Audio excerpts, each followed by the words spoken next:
se retrouve pour une nouvelle vidéo et ce sera pour une vidéocarte pour vous présenter l'utilisation du gabarit que j'avais acheté dans ma commande américaine pour pouvoir tamponner en rond. Donc si vous avez raté cette vidéo, je vous la remettrai en barre d'infos. Donc voilà, donc là l'idée c'est de vous montrer un petit peu comment on se sert de ce gabarit. Et donc, on a cette partie-là où vous savez, je vous avais dit que je ne savais pas trop à quoi ça servait, mais en fait, c'est un gabarit tout simplement pour vous aider à positionner vos tampons. Et vous utilisez, vous voyez, c'est divisé en quartiers. Et ça vous permet en fait de bien positionner vos tampons. Donc là, vous avez vu, j'ai mis mes tampons, donc c'est des flocons de neige. Et j'ai choisi de les mettre dans un quartier. Ça veut dire que pour la suite, je vais devoir tourner mon papier quartier par quartier. Si j'avais pris par exemple 2 quartiers, donc là vous voyez, si j'avais pris vraiment l'équivalent de 2 quartiers, donc ce qui équivaut on va dire à un quart de cercle, il aurait fallu ensuite que je tourne mon papier de 2 quartiers au lieu d'un pour pouvoir tamponner en rond. Donc j'ai pris mon papier, pardon, mon encre Distress Oxide bleu pour pouvoir tamponner. Et vous avez vu que sur ma presse de tampon, j'ai fixé aussi avec un masking tape le gabarit qui me permet justement de tourner mon papier. Donc en fait il suffit de poser le gabarit sur sa presse à tampon et ensuite vous prenez votre papier et vous le tournez en le replaçant en fait à l'intérieur.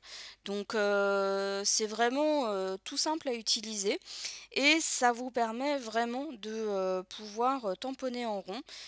Donc en fait il suffit ensuite de déplacer son papier et je vous l'ai dit de le tourner en fait quartier par quartier puisque c'est comme ça que j'ai positionné mes tampons. Alors au niveau de mes tampons j'ai utilisé deux planches différentes. J'ai une planche de chez Action et une planche, alors je me souviens plus si c'est Artemio ou Toga, mais c'était sur le thème de Noël. Et l'inconvénient, je dirais, d'utiliser deux planches de tampons, c'est qu'en fait, vous risquez d'avoir des tampons de hauteur différente. Donc là, c'est un petit peu ce qui m'est arrivé, c'est que j'ai un des tampons qui n'est pas à la même hauteur que les autres. Donc du coup, je suis obligée d'appuyer un petit peu plus fort sur ce tampon-là pour qu'il se tamponne bien. Voilà, après, c'est juste une petite chose à savoir, hein. C'est vrai que j'avais pas forcément fait attention. Mais voilà, au final, ça a quand même bien fonctionné, hein, donc il n'y a pas de souci. Donc vous voyez, hein, on commence un petit peu à deviner le tamponnage en forme de rond. Et vous voyez qu'à chaque fois, hein, je déplace mon papier d'un cran pour pouvoir tamponner. Et voilà, il n'y a pas de chevauchement entre guillemets de tampons puisque mes tampons sont correctement placés à l'intérieur d'un quartier. Donc voilà, donc je vous avais dit quand j'avais acheté ce gabarit-là, que je ne comprenais pas à quoi servait justement cette forme, on va dire étoile. Et tout simplement parce que quand moi j'avais vu la vidéo où j'avais vu en action ce gabarit-là, ça n'existait pas encore. Parce qu'en fait, il y a eu deux versions de ce gabarit-là. Un où il y avait juste l'encadrement, on va dire, hein, qui permet de faire la rotation du papier. Et une deuxième version où vous avez justement cet encadrement avec à l'intérieur cette espèce d'étoile où vous avez de dessiner les différents quartiers. Donc je suis allée voir en fait sur les chaînes américaines où j'avais vu justement l'utilisation de ce template là, dont la chaîne d'ailleurs de Gina Kay, donc qui est la personne qui a, la designeuse en fait, hein, qui a créé ce template là. Et en fait elle expliquait que c'était justement pour bien positionner les tampons. Voilà, vous avez vous avez la division en quartier, etc. Vous avez des cercles aussi à l'intérieur de ce gabarit là qui vous permet justement de positionner vos tampons correctement. Donc vous avez vu, hein, on obtient vraiment cet aspect de rond, de tamponnage rond. Donc moi je trouve ça vraiment, enfin en tout cas je suis bluffée parce que effectivement ça marche super bien. Bon c'est fait pour, on est d'accord. Mais voilà, je trouve que ça apporte aussi une autre dimension à l'utilisation des tampons qu'on peut avoir. Donc ensuite, ce que j'ai fait, c'est que j'ai découpé en fait dans un papier rose gold, un petit peu holographique, un gros flocon de neige. Et ensuite, en fait, je savais pas trop quel sentiment j'allais utiliser.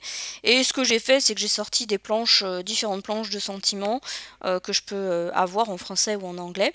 J'ai pris des chutes de papier noir, j'ai voilà, découpé des bandes et j'ai tamponné différents sentiments. Je les ai tamponnés, j'ai fait ça hors caméra hein, parce que j'avais pas fait ça le même jour.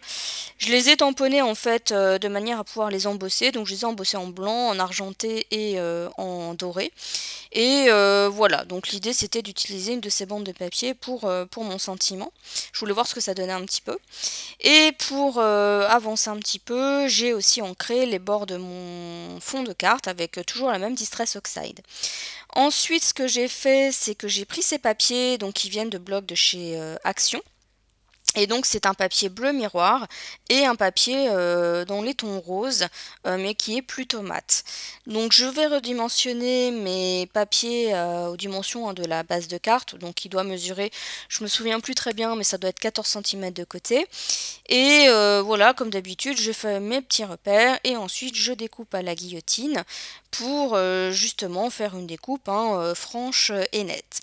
Donc ensuite, pour coller ce type de papier, donc en fait c'est des types de papier qui marquent assez facilement, dans le sens où déjà les traces de colle se voient vraiment très rapidement, et c'est des papiers qui ont tendance à se rayer aussi facilement, donc pour le coller, donc vous voyez je place ma colle, et ensuite c'est vrai que souvent j'utilise mon plioir pour bien appuyer.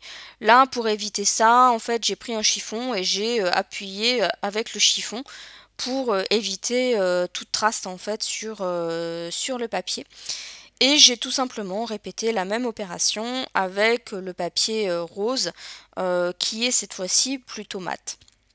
Alors j'ai choisi ces tons de papier tout simplement déjà le bleu parce que j'avais ancré mes petits flocons de neige en bleu et le rose mat pour rappeler un petit peu le côté rose gold du flocon de neige, mais aussi, et ça malheureusement je pense que vous ne le verrez pas à la caméra parce que déjà même à l'œil nu faut bien regarder, c'est le papier blanc en fait sur lequel j'ai tamponné mes flocons de neige.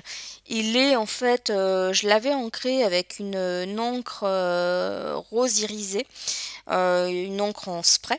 Et voilà, donc ça donne un côté un petit peu irisé à mon fond de carte. Mais comme je vous ai dit, c'est une couleur qui est très très pâle, donc on le voit vraiment à peine.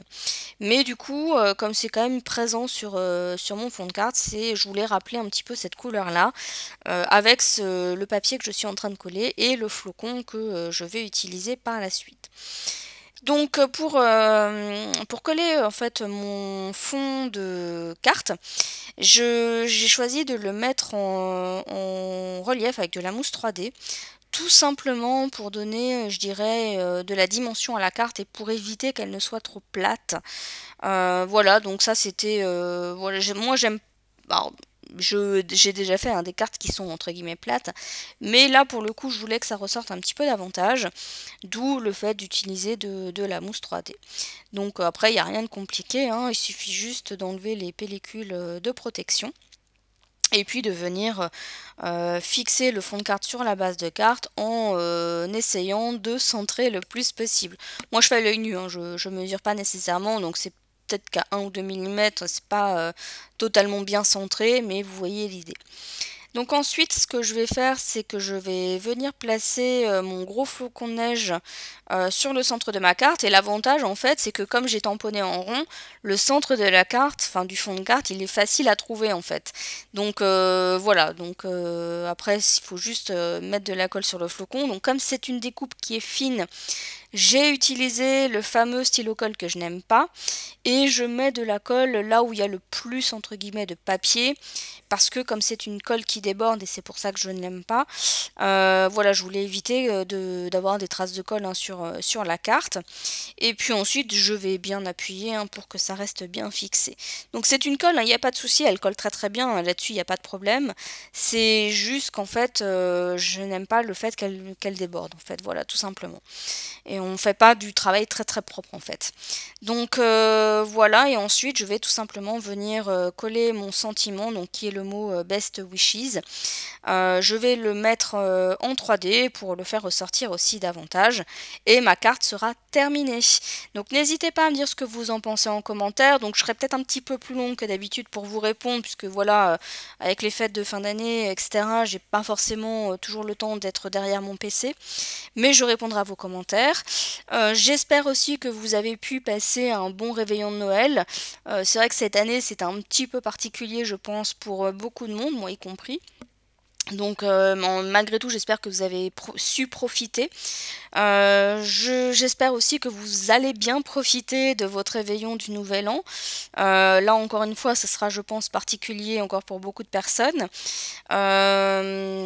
Voilà, je vous souhaite également, puisque ce sera ma dernière vidéo de l'année, donc je vous souhaite en avance une très bonne année 2021. J'espère, je pense que ce sera pas bien compliqué, que 2021 sera meilleur que 2020.